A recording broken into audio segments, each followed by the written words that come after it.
nubwo uri kunyura muri ibi ngibi hari Imana kandi hari ikintu kigishoboka. Amaboko ndamanitse wihaye wese n'ibyanjye byose.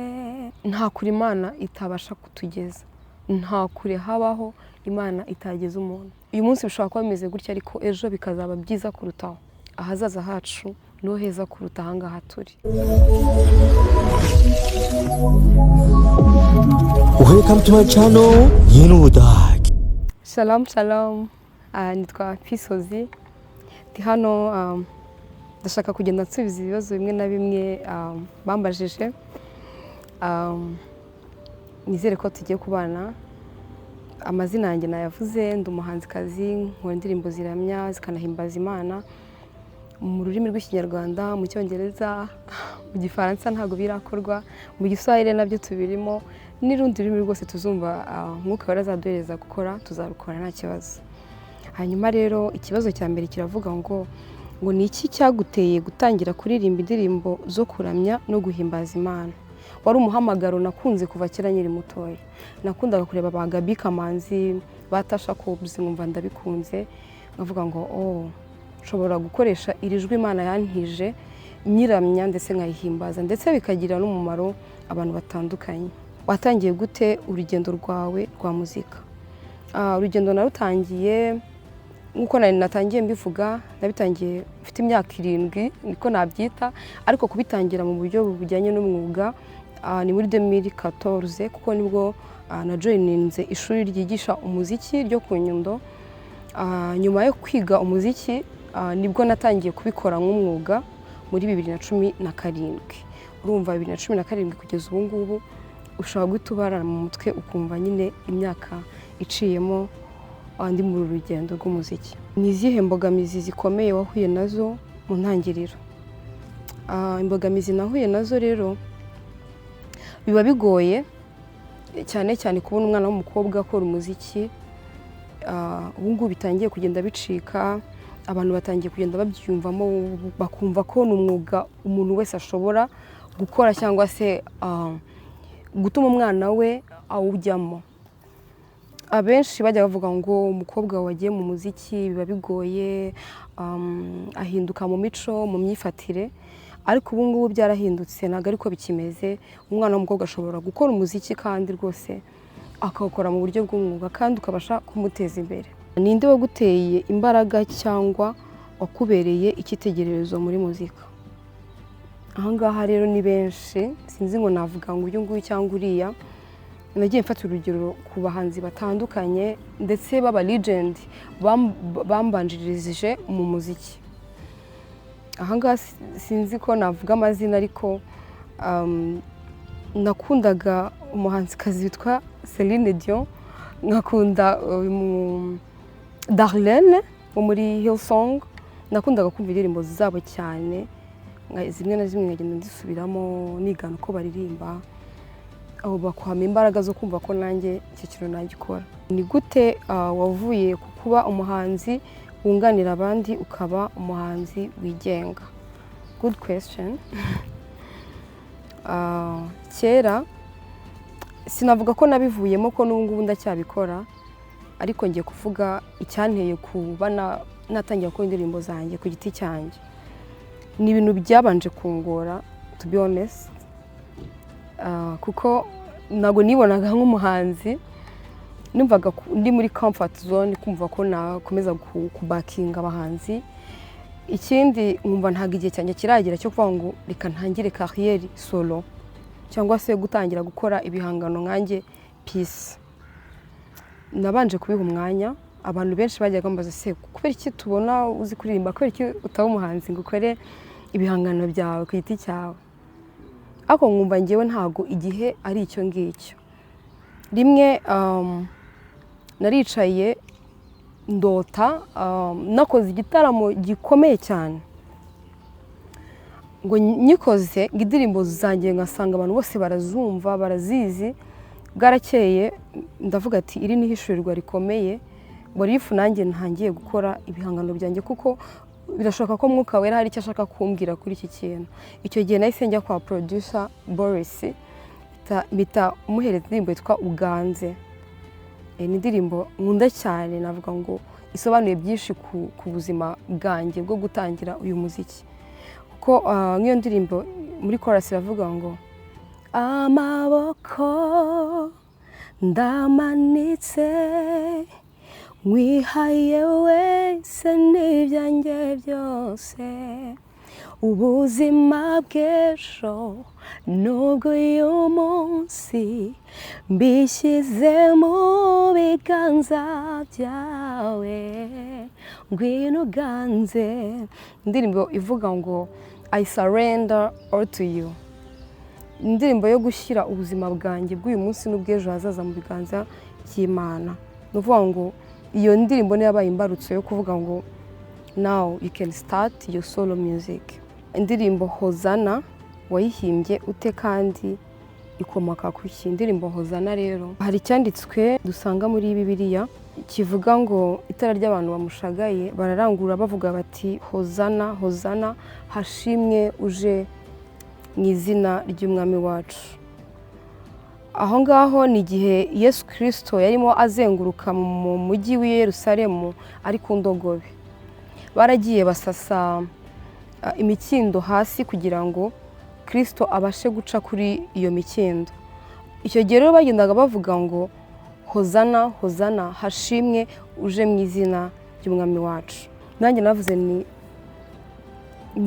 ko nanjye nkwiye kuzajya nshima Imana, ni iki nakora kugira ngo nshire ikirenge cyangwa se nkore nk'uko abo bantu bakoze bavuga ngo hasingizwe hasingizwe. Kuko nko muri chorus avuga ngo urankunda ibyo ndabizi ndabizi simbishidikanya, unzi no kuva narava mu nda ya mama, sinicuza kuba narakumenye. Oh Hozana ririmba Hozana Hozana ririmba Hozana Hozana Alpha na Omega. Ahangaha twarimo turimba Hozana, hasingizwe cyangwa hashimwe uje mu izina ry'umwami wacu. Ni iyihe ndirimbo yawe ukunda kurusha izindi kandi kuki? Indirimbo nkunda cyane nanayivuze hejuru, Uganze, kuko ariyo yatumye ninjira navuga ngo muri ruhando rw'umuziki, kandi ariyo isobanuye byinshi cyane ku buzima bwanjye. Niyo mpamvu iyo ndirimbo nyikunda cyane.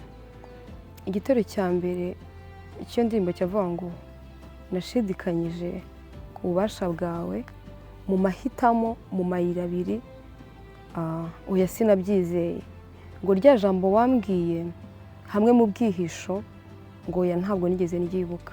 Bishatse kuvuga ngo hari igihe guhitamo bitugora cyangwa se gufata decision y'ikintu runaka. Nkuko natangiye mvuga ngo kuvuga ngo ndatangira gukora ku giti cyanjye byansabye imbaraga nyinshi, ko numvaga maybe this is not the right time. Ariko naciye ndavuga ngo oya, muri aya mayira abiri reka mpitemo iki ngiki, reka mpitemo gukorera Imana, bigire ubuzima bwanjye bwa buri munsi, bigire imibereho yanjye ya buri munsi. So iyo ndirimbo rero niyo nkunda cyane, si ukuvuga ko n'izindi ntazikunda, ahubwo nuko ariyo isobanuye njyewe cyangwa se ivuga kuri njyewe cyane. So indi ndirimbo nkunda ni iyitwa Ruhuka. Yego nayo ndayikunda cyane, actually ni zose ariko iyo nkunda cyane ni Uganze ndetse na Ruhuka. Ni ubuhe butumwa ushaka kugeza ku bantu binyuze mu ndirimbo zawe? Ubutumwa nabaha ngendeye ku ndirimbo zanjye, ko indirimbo zanjye zigira message zigiye zitandukanye, kuko mba nifuza ko buri muntu wese cyangwa se buri cyiciro kibasha gufataho akantu cyangwa se gutoramo message. Icyo nababwira, reka ngendere ku ndirimbo yitwa Ruhuka, kuko niyo ndirimbo nanditse nyandikira abantu cyangwa se guhumuriza ya mitima iri mu bihe bigoye, iri mu bihe bikomeye. Navuga ngo inspiration ya Ruhuka yavuye, nagiye nitegereza muri iyi si duhangana n'ibibazo bigiye bitandukanye. hari abahura na depression, ubuzima bugoye cyane, hari aho umuntu agera akumva ashaka kwiyambura nk'ubuzima cyangwa se ashaka nko kuva kuri iyi si bitewe n'ibintu ari gucamo cyangwa se ibintu ari kunyuramo. Iyo ndirimbo rero nayanditse nibanda kuri abo bantu cyangwa se ku muntu uri kumva ko ubuzima bwarangiye. Kuri korasi haravuga ngo garura ibyiringiro byo kubaho, ingabo z'ijuru ntizakuvaho, umugabo wazahora gutekerezaho kuko ari wuzuryo waguye azaguhagurutsa mwisunge.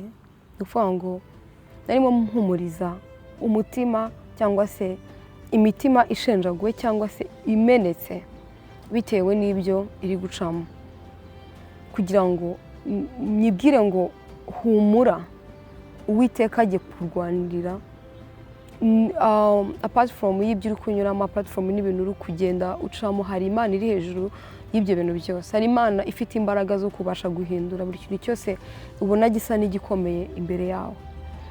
Kuri bridge navuze ngo mutima wanjye ruhuka, Uwiteka arakurwaniriye, ibiza bikubuzabuza ijuru rirabihagurukiye. Bishatse kuvuga ko nta gikomeye imbere y'Imana idashoboye, nta musozi muremure Imana itakuraho, nta nyanja, navuga sinzi inyanja iyo ari yo yose Imana yayigucishamo kandi ukabasha kugera hahandi wowe wifuza kugera. Hari naho ubona hatari inzira cyangwa se hatari uburyo, ariko Imana ifite inzira ngo zirenga ibihumbi ibasha gukemuriramo bya bintu tubona ko bitugoye. So aho uri hose rero ubutumwa naguha nuko Imana irahari. Naho yagiye na cyagihe ubona bikugoye, na cyagihe ubona nta mbaraga z'umwana w'umuntu zagira icyo zikora ku buzima bwawe, aho ngaho niho ho guhanga amaso Imana, aho ngaho niho kwizera Imana, kandi kubizera Imana byose ntakinanira. Ikindi kibazo kiravuga ngo niki kigushishikariza kwandika indirimbo nshya? Ubwo navuga gutera ikintu kinshishikaza ni ukubona inspiration. Iyo mbonye inspiration, that's when mfata ikaramu nkavuga ngo reka noneho ngira icyo nkora, cyangwa se ngiriye ubutumwa nangira guhimba cyangwa se kwandika. Kuko inspiration ziza mu buryo bugiye butandukanye. Hari igihe urota ukarota uri kuririmba nk'indirimbo runaka, iyo melody icyo gihe navuga ko ari nk'Imana ibiri kwiguhereza ko ubutumwa ibishaka kugucishamo. Icyo gihe ufata ikaramu ukandika cyangwa se ugafata telefone ukarekodinga, iyo ni message Imana ibiguhaye. Aho ngaho niho nivuga ati reka noneho nangire nandike cyangwa se nkora igihangano gishya. Hari indirimbo yawe yigeze guhindura ubuzima bw'umuntu ku buryo budasanzwe? Yes, ego zirahari. Ngira ngo nkunda kwakira cyane feedback kuri indirimbo ebyiri. Iyo ngiyo nari maze kuririmba Ruhuka n'iyindi yitwa Sinanirwa. Sinanirwa hari umuntu ejo bundi wamamagara arambwira ngo bitewe n'ibihe yaciyemo cyangwa se hari ukuntu Imana igushyira ku musozi ibona ko uzashobora guterera cyangwa se kuwuzamuka. Uwo muntu arambwira ngo hari umusozi natereye, ndangije nkazajya numva Sinanirwa, indirimbo iyo yanjye navugaga, nkumva niyo yonyine nagenda nsubizamo, yagenda igaruka. Iyo ndirimbo irimo amagambo akomeye cyane. Mana yanjye, ndifuza ko wajya kuri YouTube channel ukayumva, just uyumve. Hariho subtitles, ubanza uzisome wumve ibintu birimo, noneho nurangiza wumve na audio. Uko biri kose hari ikintu nawe uri buze gukuramo. Yambwiye ko iyo ndirimbo yamugiriye umumaro kandi yatumye abasha gufacinga ibyo bihe yari gucamo.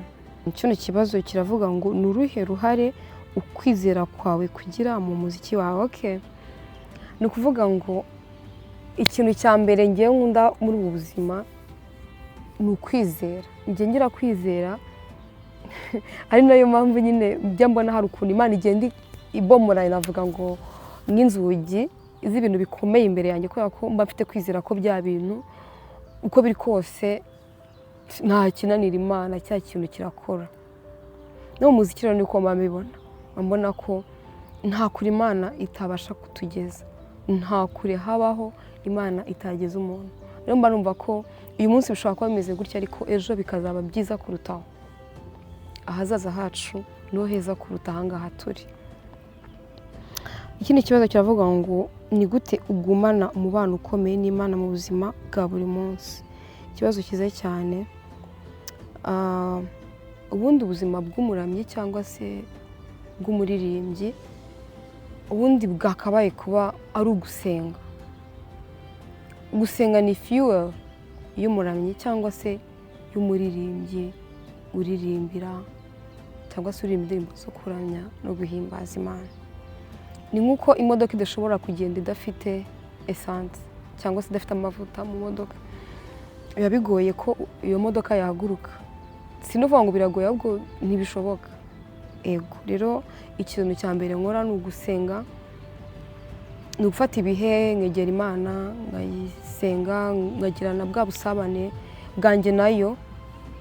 That's when nyine nizo inspirations ziboneka cyangwa se nkumva noneho igihangano gishya kiraje cyangwa se kirabonetse. Nizo nzozi zikaza kubera ko nafashe umwanya nkegera Imana ngasenga, niho za nzozi ziza zinyuze muri wa mubano cyangwa se kwa gusenga Imana nagerageje gukora. Ni iki ukunda gukora igihe utari muri studio cyangwa ku rubyiniro?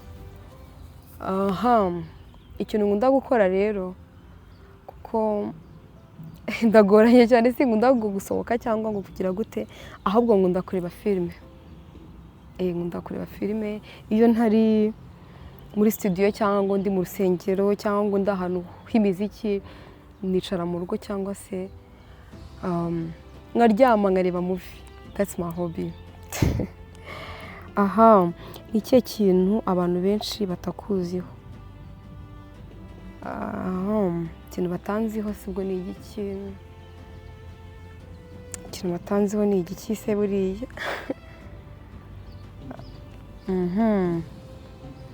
Okay, reka mvuge nkurikije feedback abantu bagiye bampa. Abantu iyo mbonye bwa mbere ubugira ngo simvuga cyangwa se ndatuje, ariko ndavuga ndisanzura iyo ndi ahantu turi kumwe n'abantu tumenyeranye cyangwa se n'inshuti zanjye, ndagerageza nkisanzura.